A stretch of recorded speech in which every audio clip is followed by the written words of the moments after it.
Jóvenes estudiantes y público en general, tengan un cordial saludo de mi parte. En el presente video voy a hacer la deducción de la ley de Snell para ondas mecánicas, utilizando rayos incidentes y refractados. Muy bien, entonces sin más preámbulo, comencemos con la deducción. Muy bien, lo primero que tenemos que conocer son los elementos con la cual vamos a utilizar para hacer la deducción. ¿Y cuáles son? Primero,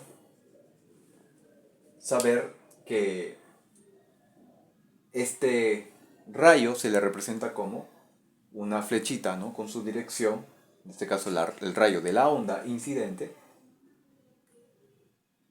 y que llega a un punto en el cual están separados los dos medios, que es la línea horizontal.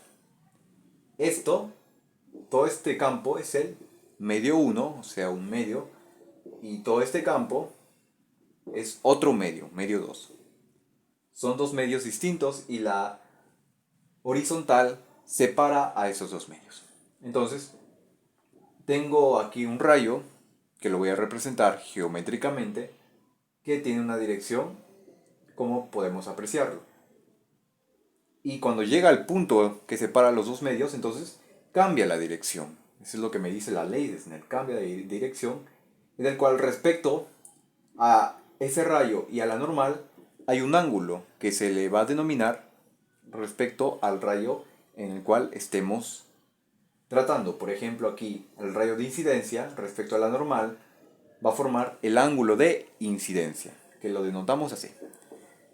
Y el rayo refractor refractado con respecto al ángulo, a la normal, entonces va a formar su ángulo de refracción o ángulo refractado. ¿Sí? Entonces, importante aquí saber que como estamos utilizando un aspecto geométrico a través de rayos, entonces sabemos que los rayos van a tener cierta rapidez, en este caso rapidez de incidencia, y otra rapidez, que lo vamos a denominar rapidez de refracción. Son distintas, ¿de acuerdo? Entonces, ya podemos empezar con la deducción. Importante es saber lo siguiente. Como estamos tratando con medios homogéneos, entonces vamos a considerar una rapidez constante. ¿De acuerdo? Una rapidez constante. En este caso, la rapidez sabemos por definición que es la distancia recorrida sobre el tiempo transcurrido en metros sobre segundo. ¿Sí? Muy bien. Entonces, aclarando eso, ya empecemos de una vez con la deducción. Muy bien. Entonces, lo que voy a hacer va a ser trazar otro rayo de incidencia. ¿Sí? Estos son paralelos. ¿De acuerdo? Y ahora voy a trazar su respectivo rayo refractor, que también debemos saber que esto es paralelo a esto. ¿De acuerdo? ¿Sí? Muy bien. Nosotros vamos a trazar una perpendicular respecto a este rayo de incidencia. O sea, lo podemos hacer de aquí, pero lo haremos de aquí. Tal que forme 90 grados respecto al rayo de incidencia, a su dirección. Entonces aquí tengo 90 grados. Y miren, aquí hemos formado un triángulo rectángulo. Entonces si sabemos que todo esto es 90 grados, yo tengo aquí el ángulo de incidencia, entonces ¿cuánto sería este ángulo para que forme 90 grados? Obviamente sería 90 grados menos el ángulo de incidencia. Porque si sumamos esto me da 90 grados, ¿sí? Porque el ángulo de incidencia se elimina con el menos el ángulo, ¿sí? Y me queda 90 grados. Y si esto es 90 grados menos el ángulo de incidencia, y aquí tengo 90 grados. Y para que la suma de los ángulos internos de un triángulo mide 180, entonces este ángulo tiene que ser el ángulo de incidencia, obviamente. ¿Sí? Así que nos fijamos en ese ángulo de incidencia. Esto ya lo podemos borrar, ¿sí? Para no confundir. Pero ya lo hemos deducido, ¿no? Este ángulo. Muy bien. ¿Sí? ¿Todo claro hasta aquí? Muy bien. Ahora, lo que yo voy a hacer será trazar una perpendicular respecto a este rayo, que sería el rayo refractor. Entonces, como son paralelos, voy a trazar aquí una perpendicular de la siguiente manera. Aquí formo 90 grados. ¿Sí? Y sabemos aquí que hay una normal y que aquí está incluido el ángulo de refracción, ¿sí? Se comprende que el ángulo de refracción puede estar aquí como aquí también, ¿no? Porque aquí está la normal, ¿sí? Lo traslado aquí y ahí está el ángulo, ¿sí? Muy bien. Ahora yo quiero introducir este ángulo ahí dentro. Lo voy a encontrar. ¿Cómo? Como sabemos que el ángulo, perdón, como la normal y la horizontal suman en esta parte 90 grados, porque es perpendicular, entonces si aquí tengo el ángulo de refracción, este ángulo ¿cuánto sería? Para que sea 90 grados. Sería 90 grados menos el ángulo de refracción. Allí está. Entonces todo esto suma 90 grados, lo podemos comprobar. El ángulo de refracción menos el ángulo de refracción se cancela y me queda 90 grados, que es lo que tengo aquí. Y ahora, como tengo, análogamente hacemos aquí, como hemos hecho. Si tengo 90 grados menos el ángulo de refracción, más 90 grados es 180 grados menos el ángulo de refracción. Pero como yo sé que aquí hay un triángulo y la suma de sus ángulos suma 180 grados, entonces en esta parte tiene que estar el ángulo de refracción para que se cancele. Entonces, ahí ya lo tenemos. Muy bien. Ahí tenemos el ángulo de refracción. Ahora, ¿qué hacemos? Aplicamos trigonometría. Específicamente, las razones trigonométricas. Entonces voy a sacar el seno del ángulo de incidencia, este ángulo, dentro de este triángulo. Entonces, sabemos que seno es cateto opuesto sobre hipotenusa del triángulo. Entonces, seno de incidencia sería, cateto opuesto a ese ángulo sería esta distancia. Y como no tiene nombres, nosotros vamos a nombrarlo. Entonces, a este punto lo voy a llamar a este punto lo voy a llamar B, a este punto lo voy a llamar C y a este punto lo voy a llamar D. Son puntos de mis triángulos. Entonces, el seno del ángulo de incidencia sería cateto opuesto, que sería esa distancia BC. Ahí está. ¿Sí? Sobre hipotenusa. Hipotenusa sería el lado más grande, sería todo esto. Sería AC. Ajá. Allí está. Ahora hallamos lo mismo, pero con el seno del ángulo de refracción. Entonces nos quedaría seno del ángulo de refracción. Esto es igual, aquí está, cateto opuesto, que sería AD. Tu nota, ahí está, AD. Ahí está tu nota, chicos. Entonces, cateto opuesto sobre hipotenusa. ¿Pero qué es hipotenusa?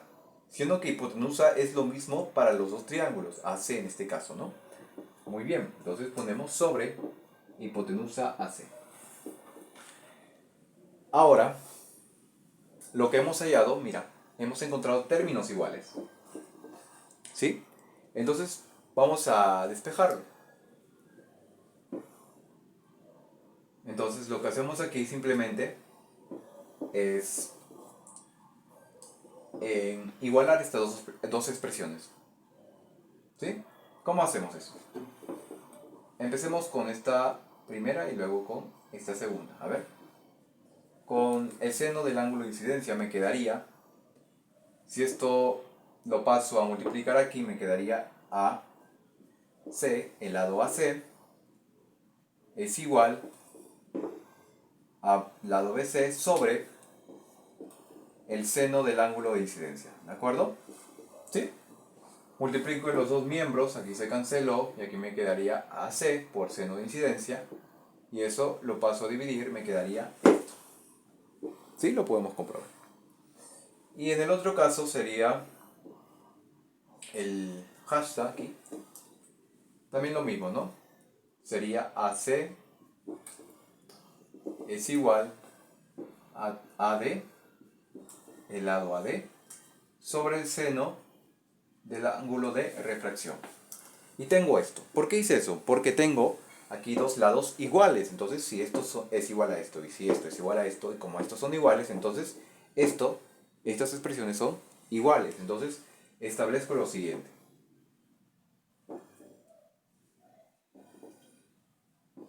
Entonces tengo el lado BC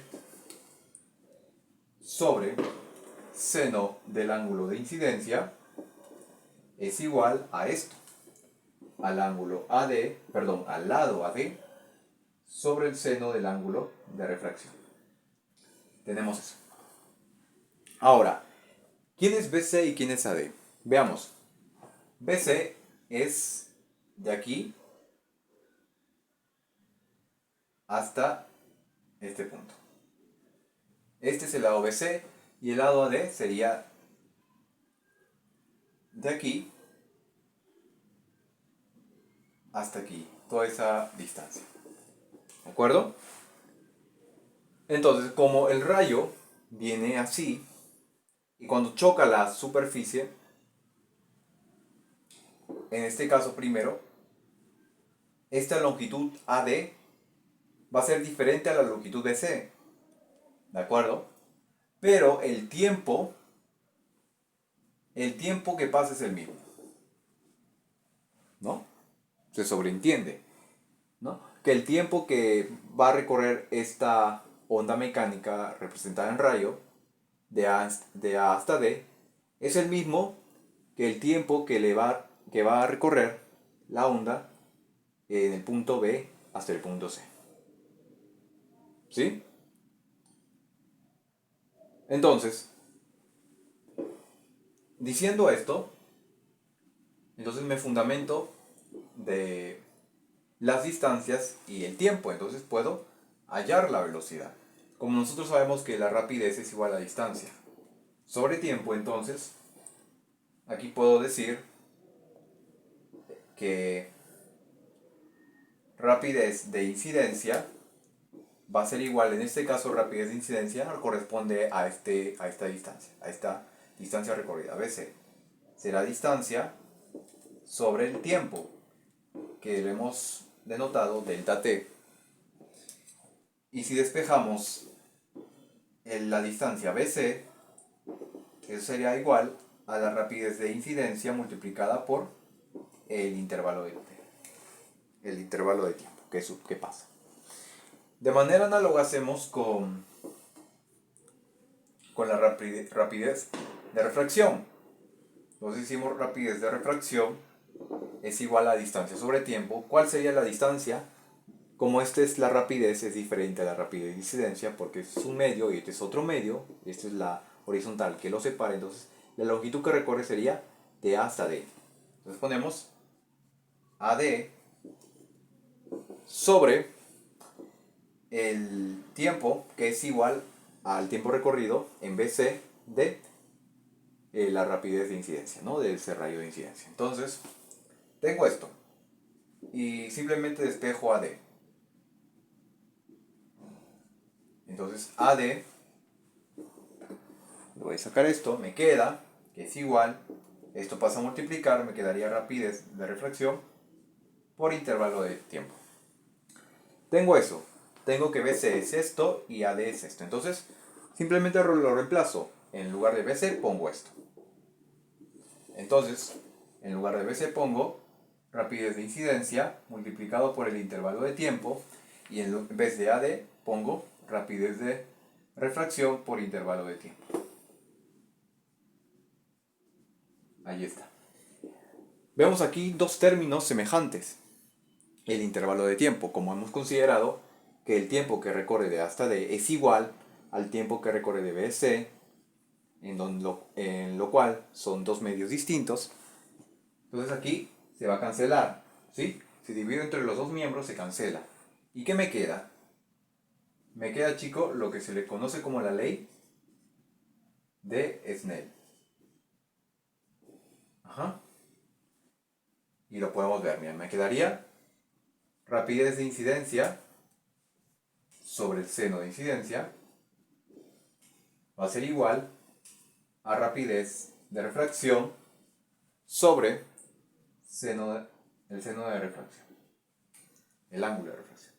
Entonces, chicos, esto es la ley de Snell y la hemos deducido usando conceptos básicos de rapidez de rayos y de esa manera le hemos demostrado.